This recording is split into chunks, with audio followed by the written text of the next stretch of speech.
Hello, my little recusants. Welcome back to another episode of Final Fantasy 13. We're continuing along the Brescia Lake, and we're going to start making our way along and fight some more enemies, get some more levels, just typical RPG things. Now, we got a preemptive strike again. So that means Lightning, or whoever the party leader is, gets to run around each and every single one of the enemies and put their stagger bar right next to staggering, which is pretty neat. And with a blitz attack there, we're after getting both enemies staggered and then one of them just completely taken out. And as I say, these enemies, they stagger quickly, but obviously if we hadn't gotten that preemptive strike, we could have very easily become overwhelmed. But another 5-star rating, and you'll see, if you rewind back a little bit, the TP bar refills, so that's all our different Libras, but there's other abilities that go into our techniques later on as we level further. But our TP bar refills based on the number of stars that we get on a completed battle. So 5 stars refills it loads, and then 1 star or no stars wouldn't really refill it at all.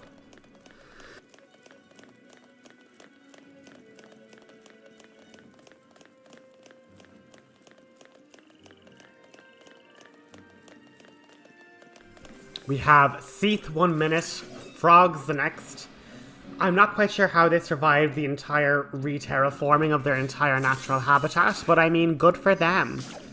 We're going to use our Libra because, again, we're collecting our data log full of our monsters that we're fighting, like a impromptu Pokedex. And what's happening here that's quite dangerous, and we're going to have to paradigm shift now, is that if our party leader drops, it's game over. And so the main role of Sentinel is to basically aggro everybody, and then what's great then is that we have Vanille as the medic to be able to just top everybody's HP up. And now that that's finished, we can go back to our all-out attacking. And realistically, what else you can do is you are able to like put more customizable ones there. So you could have 2 commandos and Vanille as a Ravager, or 2 commandos and a medic maybe. All depending on what's useful. But as I say, your typical goal is to use the commando to like slow down the stagger. Your 2 Ravagers will then boost the stagger dramatically, and then they're staggered and your commando can take them out quickly with the higher damage since they're staggered. And 32, and we get some drops, enigmatic fluid, and that will all become relevant a bit later on once we get the ability to upgrade our equipment, but that isn't there yet. And in fairness, there is so much to learn that, like, I think a delayed, tutorialization is good. You wouldn't want to be learning about your paradigms and having to learn about item customization, then learning about, loads of different things. And likewise, even the characters only having certain roles available to them, like you wouldn't want to open up the menu and then see, oh, there's like tons of different roles they can do and all the different things that they're able to do and the different effects of each of them, because each role has a particular effect. So just for the 3 that we have now, commandos give boosts to attack power, whether it be magic or offensive attack power. Ravagers give a bonus to chain generation, so even with a commando, Lightning's attacks, because there's 2 Ravagers there, her attacks are getting a chain bonus even though she's just the commando, and it's only like 0.3. Because the Ravagers are there, it's giving her 0.3. She typically wouldn't really raise the stagger gauge at all. And then what's really important then is the Sentinel, but we're going to talk a bit more about that once we finish leveling up. And this is where going down the side paths are so important. Like, we had our main route to the save point, but then we had a little side passage there. And then it's like, yeah, you can pick up a silver bangle. No harm in getting a bit few extra accessories. But hopping into the Crystarium, we're going to continue lightening down her Ravager path. Unlocking some more strength and magic kind of in balance. We've finished Snow's Sentinel role. And we're going to get 70 more HP and 8 more magic. Snow, at least at this stage of the game, just gets massive stat increases.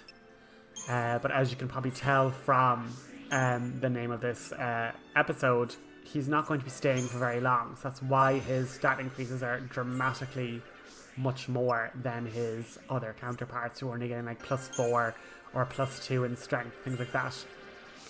But yeah, Saz is moving along as well, and then we've Hope in his Synergist role, getting those few extra little bits of numbers up.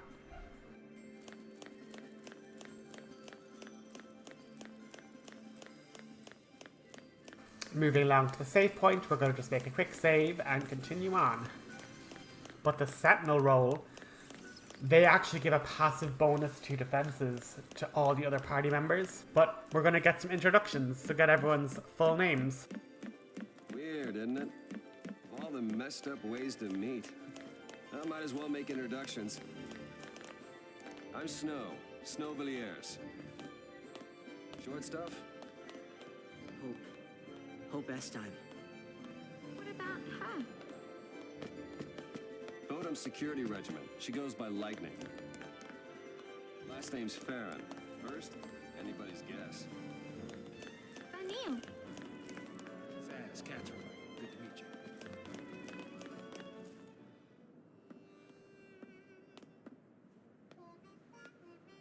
It's not right. Why kids have to get dragged into this? I'll keep the kids out of trouble. Problem with that is, you're one of them. Hey, Trying to take on the post-fiancée. That was our first mistake.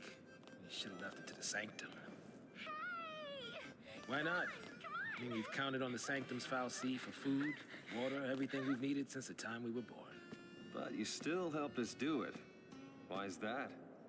Gotta be something. There might have been. So the more we're kind of journeying with these characters, the more we're realizing we really don't know them. Like, Saz has some reason that he took on that fallacy, and we heard him kind of say the name Daj, so we need to find out who that is and why they're important to them. But the Sentinel reduces the damage taken by all party members, so you're able to kind of increase damage reduction. And the medic just augments healing. So if you had 3 medics and you threw a potion, you'd heal more than if you just threw a potion where they're all commandos, you know? And so obviously if you have multiple medics, then your healing just goes by quicker and you're able to like switch back to a different paradigm to go back on the offensive quicker, you know? Whereas in other cases you might want to put a medic Ravager commando, because then you can keep on the pressure on one enemy while keeping yourselves topped up HP wise if they do like massive attacks, you know? So that's really where all the strategy comes in. It's what roles are available, what are they kind of good at doing, and how do you what kind of enemy are you facing, and just to be adaptable. But again, the system itself is built to be flexible. You can just change on a dime. Oh, something's after happening. I need to go quickly to my Sentinel healer paradigm to get rid of poison or something and heal up, and then wait out some mega big attack, and then I can go back to the offense again, you know? I think it is a really good system, and I'm going to defend it to the last because I feel like it gets a bad rap because people kind of go, oh, you just press auto battle and win. And while yes, I'm hitting auto battle, like, there are constant paradigm shifting and, moving on the fly to, oh, I have little HP, I need to, like, move things back up. This battle wasn't really a good example of that. They died really quickly. But, like, you also, I think the reason for it, like, narratively speaking, is that, like, you're up against these humans that, like, again, aren't trained very well. And, they just are being outclassed by the Lecie and their supernatural powers. But by goodness, we are going to be getting a boss fight that I crash and burn to, and then I have to go in and reset a bunch of paradigms, you know? And that's really where I feel the strength of this game is. It's the fact that, you know, odds are it's just how you're thinking around the battle more so than just strictly speaking your raw stats sometimes. But we're after unlocking a Magician's Mark, and we're able to buy Magician's Marks now from the B&W Outfitters. And sometimes it is just about making that sacrifice, going in and saying, okay, the Deceptisol, I don't necessarily need that. So we're going to sell that just so we can have 2 Magician's Marks for our 2 mages. And our 2 most powerful mages at the moment are Vanille and Hope. They're like, they have no kind, well, I know Saz only has the Ravager in his Crystarium, but Saz will become like a mixed attacker. He'll kind of have the Commandos thing unlocked eventually, whereas Hope has his 3 main roles already unlocked, and they're all magic based. So getting him, and as well as that, Vanille has Medic and Ravager, so she's our only medic at the moment, so we need to make sure that her healing is doing the most. And yeah, that's pretty much it. But earning of Gil, strictly speaking, is a bit trickier in this game, so, you know, making those sacrifices, getting those little few early accessories are worth it, even though you could say it's not worth it because it's on Hope, and Hope isn't even being used in the party. But I mean, when he is going to be in there, I'd rather him be powered up than not powered up. We're after coming across Serah in the crystal, so I'm going to just stay quiet for this little cutscene. But all I will comment on is Snow and Lightning just do not get on. And Lightning kind of just has to face the reality of, listen, the soldiers are coming. I have to leave my sister, as devastating as it is. You know, this is her kind of inner monologue where she is anguished. It's like, I have to survive though. And it highlights the fact that Snow just is so single-minded that it's a danger to all of them, you know? This is goodbye. Lightning! You're just gonna leave her? Psycom will be here soon. If they find us, we're all dead. You think Serah'd want that? You think you know how she feels? If I leave her, then I'll never know. We'll be fine. I can handle anything they throw at us. No one will die. I'll protect Serah and Cocoon.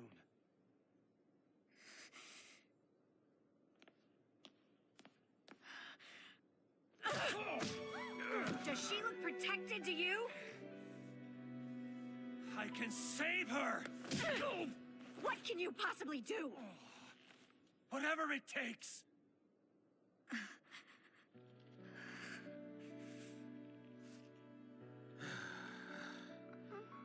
Ooh, me. You two are hopeless.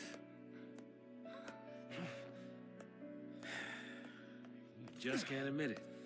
You want to stay as much as he does.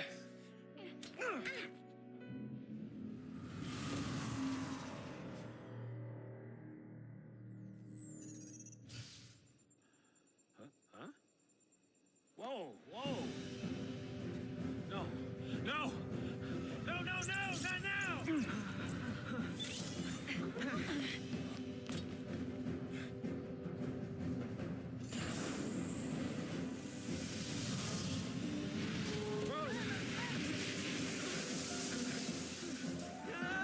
Hey, stand back! Hey.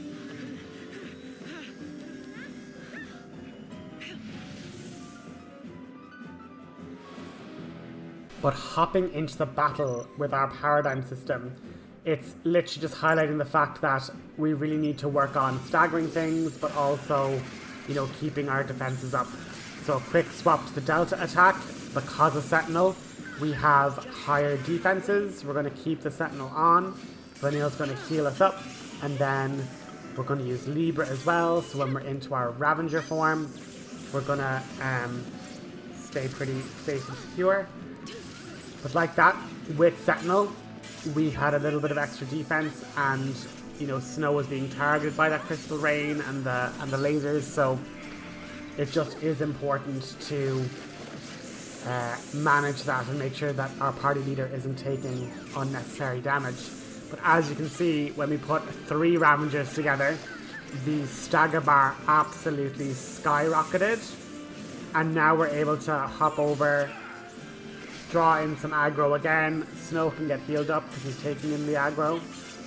And now with the stagger bar there, we're able to hop in and just do some damage with our commando. We can keep building up the stagger. And the higher the stagger goes, the more damage we do. And now with stagger running out, we now just have to do that one more time. And we've won the fight. And even then, we have the option of, okay, put Snow on Sentinel. And we're able to then attack and build up the gauge while keeping all the damage just focused on Snow, which is quite useful. But like that, we have this big AoE attack here.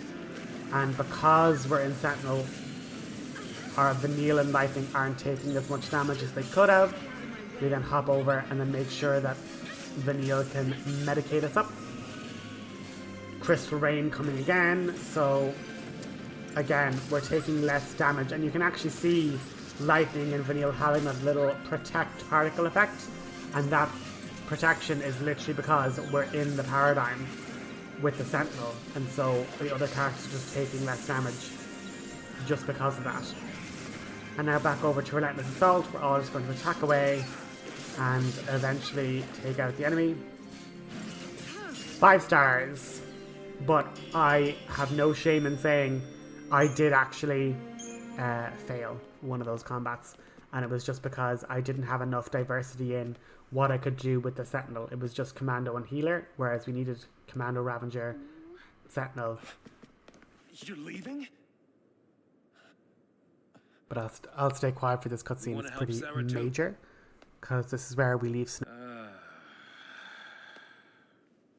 But without tools, we could be digging for days. The army's on our trail. So for now, we gotta keep moving. For now. So I just abandon her and save myself? What about your focus? What happened to banding together and saving the world? Isn't that what you promised? Now you want to forget it all and die right here? Snow, you're nothing but talk.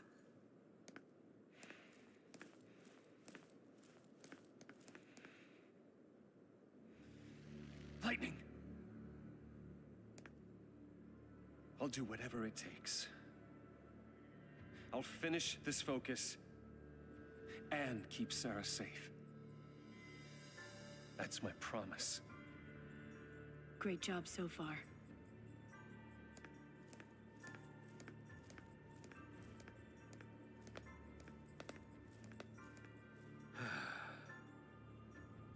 Stay out of trouble. You do.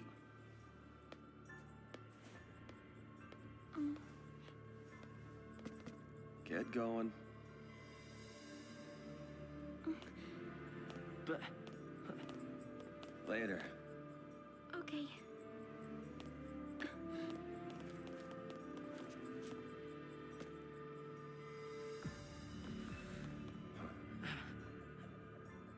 Snow.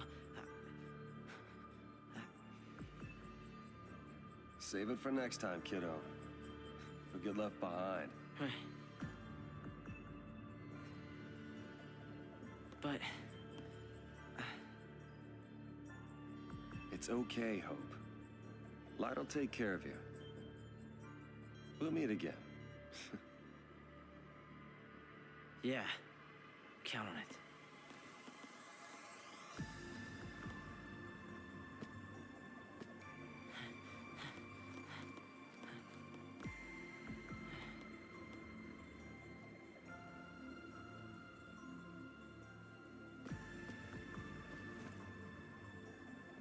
I'll get you out of there.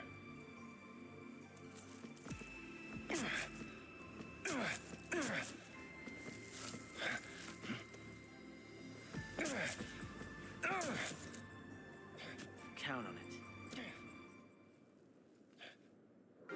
So our battle team has changed. Hope is still not in the fray. We now have Saz as our other Ravager. This obviously limits us because we now no longer have a sentinel. And we don't even have, like, you know, a sentinel or a commando. We have much less options to change into. And so even when I'm generating these different paradigms, there's a lot less that we can, strictly speaking, do. Like, we can have...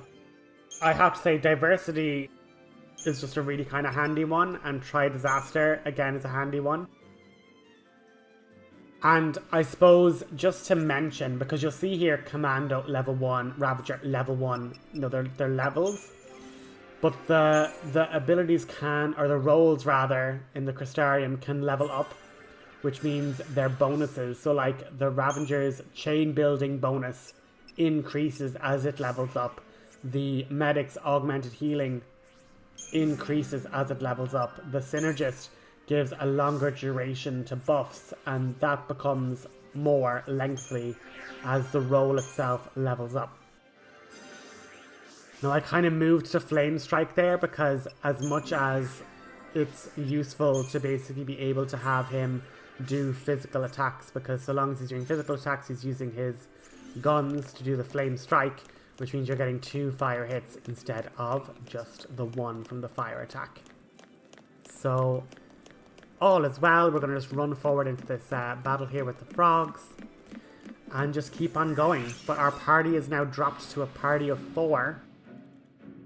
And here I'm just going to show you guys why, just the difference in how the stagger bar works. Because it was filled with all Ravengers, it goes up quick and it goes down quick, and it's actually impossible to stagger this way.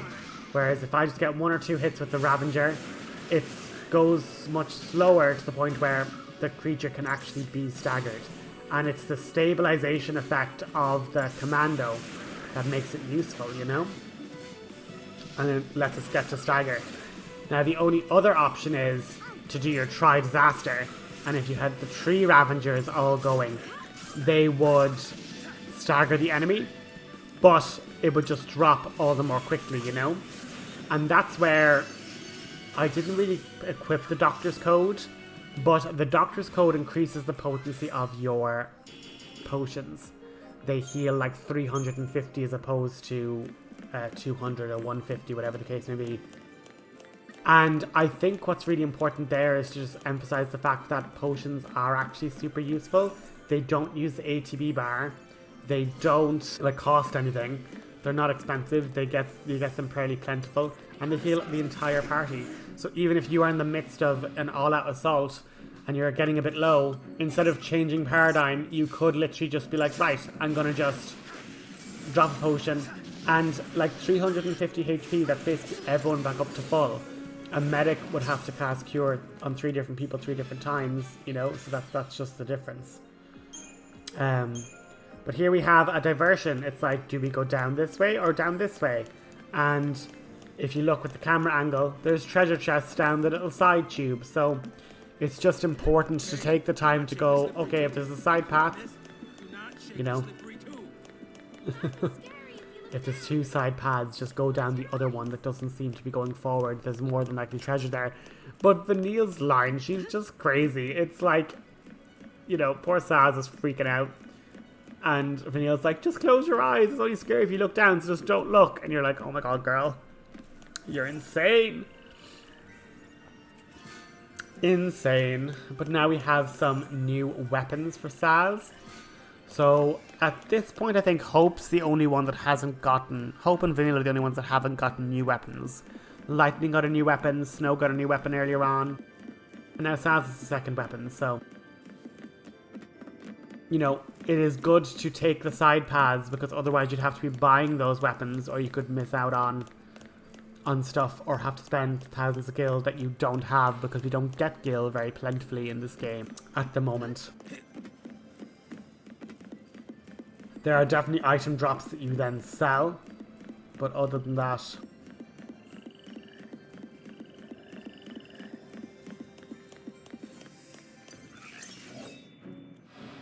So again, with a large area, blitzing is typically a better strategy. Especially when most of the enemies, the little red frogs, die in 1 hit. So we're just gonna get rid of those and attack the other Brescian bass, you know?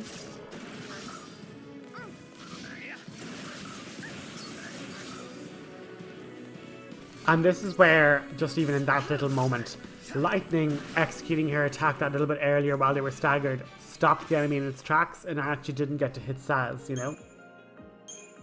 Now, I don't know why I didn't. I'm like watching this back being like, oh my god, go back. You're probably missing a treasure chest. Still couldn't talk to him. But it's a bit late now.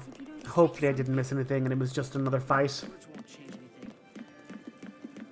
Next time we meet, you'll learn exactly how I feel. But just activate this gun and you're able to progress the way forward.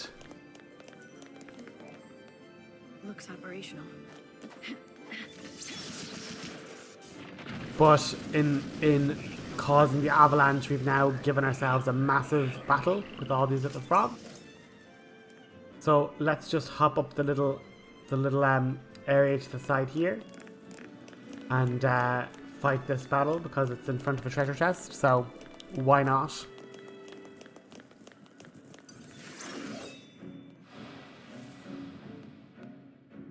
Get a blitz in. And then just attack away. Another blitz, another attack, and then if the gang can just fire away at something, we're sorted. But after this frog fight, we're going to just kind of save and finish up the episode there. But, like, a lot's happened. You know, we found Serah again. She's kind of trapped. Snow is staying with her. And Lightning just has to go on because, you know, soldiers got to soldier on. If you guys want, go back up that way and go to the little side area that I didn't check out the head enemies there, but I do apologise. I didn't, only looking back now do I realise, oh, I didn't go that way.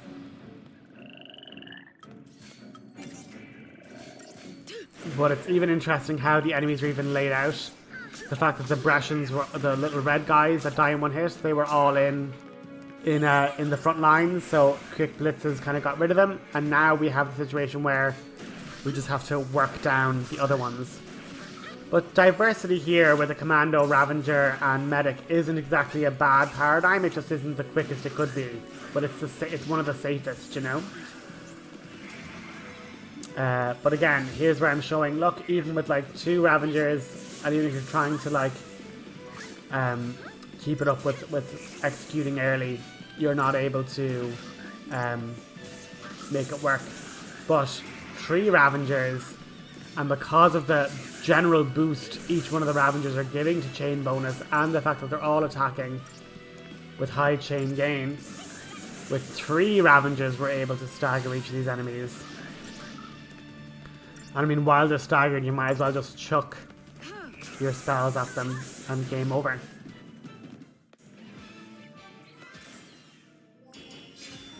But it's only 3 stars because it probably could have been quicker if I had gone off diversity and just kept the assault on. But we're going to just save up here and start again next episode. Hope you guys enjoyed, and I will chat to you guys next time. Have a good one. Bye bye.